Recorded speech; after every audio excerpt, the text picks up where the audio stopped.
মনীষী, বিখ্যাত মনীষী, রিয়াদুস সালেহীন কিতাবের রাইটার, সংকলক আল্লামা নববী রাহিমাহুল্লাহ, এরকম সারা রাত চলে গেছে, পাশে দুইটা খেজুর, ওই দুইটা খেজুর খাওয়ারই সময় পাবে। হাদিস নিয়ে গবেষণা করতে করতে করতে করতে রাত পার হয়ে গেছে। আমি বলতে চাচ্ছি, যখন ইলমের ভিতরে, কোরআন হাদিসের ভিতরে ঢুকে যাবেন, আপনার দুনিয়ার খেয়াল আপনার চলে যাবে।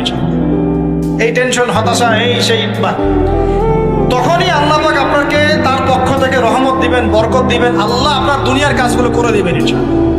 তখন দেখবেন কেউ আপনার দুনিয়ার ওই কাজটা করে দিয়েছে, কেউ ওই কাজটা করে দিয়েছে, কেউ বাসায় খাবার পাঠিয়ে দিয়েছে, আল্লাহ পাকই এগুলো করাই দিবেন ইনশাআল্লাহ।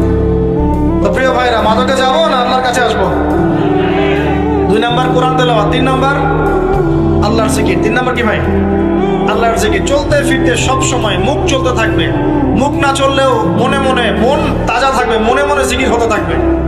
মনে মনে জিকির করতে পারেন, মুখ নড়বে না, কিন্তু মনে মনে আপনার একটা জিকির হতে থাকবে, সুবহানাল্লাহ, আলহামদুলিল্লাহ।